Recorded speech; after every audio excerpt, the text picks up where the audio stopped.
Welcome back, everybody. Ready for another deep dive? Absolutely. Always ready to go deep. Well, today we're diving into the world of Brazilian Spiritism. Sounds fascinating. It is. We're going to be focusing on the life and work of José Herculano Pires. Oh, I've heard of him. A very important figure, right? Absolutely. He was a prolific writer and a staunch defender of what he considered the true essence of Spiritism. That's interesting. So we're talking about a bit more than just the ideas, but also the man behind them. Exactly. And to give you a sense of this guy, we've got some biographical excerpts, some articles, even some cool stuff from the Unia Espírita Mineira. All right, so we've got primary sources, we've got context. Yep. And trust me, it's a wild ride. Okay, I'm intrigued. So, for those who might not know, can we quickly define Spiritism, just to make sure we're all on the same page? Great point. Spiritism, it's a spiritualist doctrine. It was codified in 19th century France by Allan Kardec. Ah, Kardec, yes. It's a big guy. And Spiritism emphasizes a few key things. Reincarnation, for one. Right, the idea that we live multiple lives. Communication with spirits is another big one. So interacting with those who have passed on. And this is all tied together by the importance of moral development. Makes sense. Yeah. So how does Herculano Pires fit into all of this? Well, he really embodied these ideas, but what's so interesting is that he wasn't just content with accepting them. He wanted to understand Spiritism at the deepest level. A true deep dive, then. You got it. Uh-huh. He defended its core principles, and he really wanted to bring these ideas into academic and intellectual circles. Ambitious. Trying to bridge those worlds. Exactly. And get this, he was a bit of a prodigy. This guy wrote his first book, a collection of short stories, when he was only 16. 16. Wow, that's incredible. I know, right? And then at 18, he published a whole poetry collection. So clearly a talented writer from a very young age. And that talent, it just continued to blossom. He had a vibrant career in journalism, working for major newspapers in both Sao Paulo and Rio de Janeiro. So he wasn't just some reclusive thinker. He was out there, engaging with the world. Oh, yeah, totally. He was immersed in it. And you know what's really sweet? What's that? He actually met his wife, Maria Virginia Ferraz Pires, while he was giving a Spiritist lecture. Oh, that's adorable. Love at first lecture. They shared that passion for Spiritism, and she was a huge support for him throughout his life. That's wonderful. They found each other in that shared passion. They did. So picture this. He moves to Sao Paulo, publishes his first novel, O Caminho de Meio, all while diving deeper and deeper into the world of Spiritism. Sounds like a turning point. It really was. And this is where his academic pursuits really take off. He decides to pursue a philosophy degree. Philosophy. That makes sense, given his intellectual curiosity. Right. But here's the thing. He wasn't doing it just for the sake of getting the degree. Oh, what was his motivation then? He wanted to bring Spiritism into academia. He saw it as this rich philosophy that deserved to be taken seriously. Trying to elevate the whole field, basically. Exactly. And he actually ended up teaching philosophy and sociology, too. So this guy is a journalist, novelist, philosopher, and a professor. Wow, seriously impressive. And did he keep up with journalism at the same time? He did. He became president of the Sao Paulo Journalists Union. Wow. He taught journalism, and he even became a member of the Paulista Academy of Journalism. So he remained deeply connected to that world. Absolutely. And just to top it all off, he held a position in the Casa Civil under President Jânio Quadros. Seriously. So he was involved in politics as well. This guy never slowed down. He didn't. He was everywhere. But it's clear that his true passion, the thing that really fueled him, was Spiritism. He became a dedicated advocate at the young age of 22. So young. And how did that advocacy manifest itself? Did he start writing about it right away? He sure did. He wrote a daily column for Diarios Associados for 20 years. 20 years. That's commitment. Isn't it? And to keep the focus on the message, he used the pseudonym Irmão Saulo. Interesting. Yeah. So he wanted the ideas to speak for themselves, not his own personality. Yeah. Exactly. And he didn't stop there. He also hosted a radio show called No Limiar do Amanhã. So he was reaching a wide audience with his message. What did he talk about on the show? All sorts of things. He tackled diverse human problems, but always through that Spiritist lens. Looking at the world through that particular framework. Makes sense. And get this, he even participated in a historic TV interview with Chico Xavier. Chico Xavier, famous Brazilian medium. The one and only. They did this interview on a show called Pinga Fogo. Wow, that's quite a legacy, reaching people through so many different mediums. It is. And speaking of interesting figures, he was also a huge defender of Zé José. Now, wasn't he the spiritist medium who claimed to do psychic surgeries? That's the one. Definitely a controversial figure. Yeah, psychic surgery sounds pretty out there. It does, doesn't it? Yeah. But Herculano Pires was a staunch supporter. He even wrote a book defending him called Arrigo, Vida, Mediunidad e Martirio. He clearly wasn't afraid of a little controversy. It seems like he was drawn to pushing boundaries. He definitely was. And this actually points to something really key about his approach to Spiritism. He embraced reason, he believed in scientific positivism, So a very modern, rational approach. but at the same time, he was open to these seemingly paranormal phenomena. He really tried to find that balance. So bridging science and spirituality. Exactly. And he wasn't just interested in the mystical side of things, he tackled those big philosophical questions too, like what's the meaning of life? Where does evil come from? The age-old questions. Exactly. And he used Spiritist principles, especially reincarnation, to try and answer them. So he saw Spiritism as this framework for understanding the human condition. Absolutely. And our sources also mention something called Spiritist pedagogy. Ever heard of that? Spiritist pedagogy rings a bell.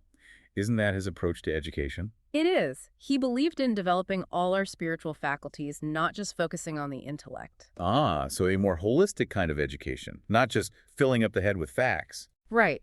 He was worried that if Spiritists didn't take charge of their own education, others would come in and misrepresent the doctrine. So he felt it was crucial for Spiritists to really own their intellectual development. Yeah. Interesting. Right, and he actually wrote a bunch of books about it, things like Educação para a Morte, Pedagogia Spirita, and Curso Dinâmica de Espiritismo. Wow, he really went deep on this idea. He did. But Herculano Pires had another side to him, too, one that sometimes caused a bit of a stir. Oh, what was that? He was really adamant about maintaining what he called the purity of Kardec's teachings. So a bit of a traditionalist, sticking to the original doctrine. Exactly. And there was this movement within Spiritism called Rustenguism that leaned more toward mysticism. Herculano. He wasn't having it. So he was pretty strict about adhering to Kardec's framework. Very strict. He wasn't afraid to call out people or institutions he felt were straying from the true path. Sounds like he could be a bit of a controversial figure himself. Yeah. Did that create problems for him? Oh, yeah, it definitely did. He faced criticism, some of his programs got canceled, and some people even boycotted his books. Wow, talk about backlash. But he didn't back down, did he? Not a chance. He even started his own publishing house, Editora Paideia, so he could get his work out there. He was determined to share his ideas no matter what. Yeah, So, Herculano Pires, clearly a complex and fascinating figure. definitely.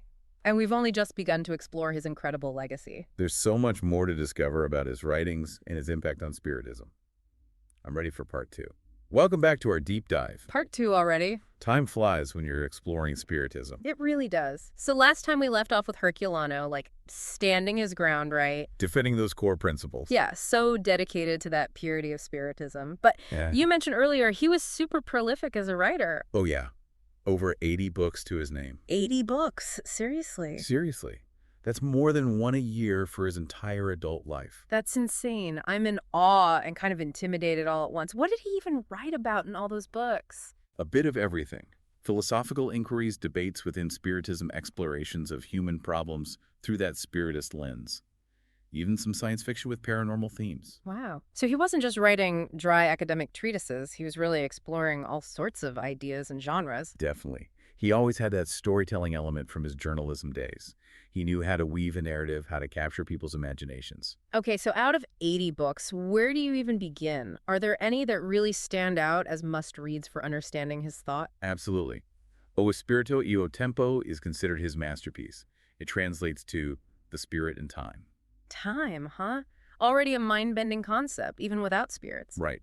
But he tackles it head-on, exploring how time relates to consciousness, evolution, spiritual reality, all from a Spiritist perspective. Sounds heavy, but I guess that's what you'd expect from a masterpiece. It is. And then there's Introdução à Filosofia Espírita, or Introduction to Spiritist Philosophy in English. So like Spiritism 101. In a way. But it's more than that. He lays out his arguments for why Spiritism is a serious philosophy, how it can contribute to our understanding of the universe, our place in it. So not just preaching to the choir, but trying to convince others to. Exactly. Broadening the conversation. I like that.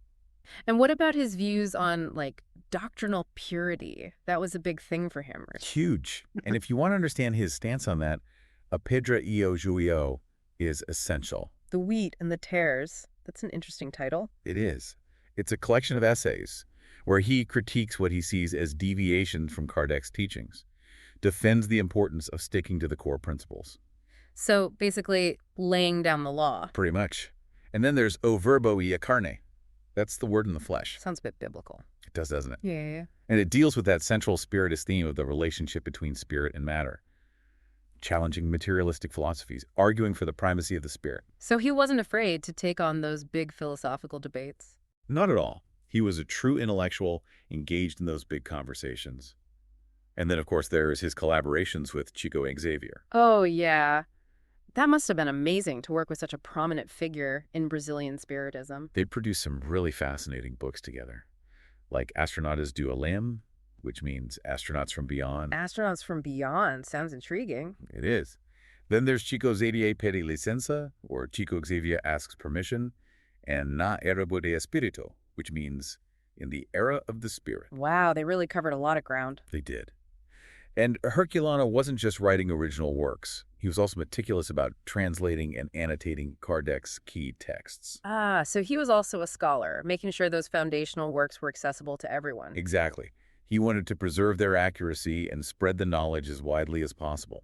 So he was building on Kardec's legacy, but also safeguarding it. Exactly. He saw himself as a custodian of that doctrine.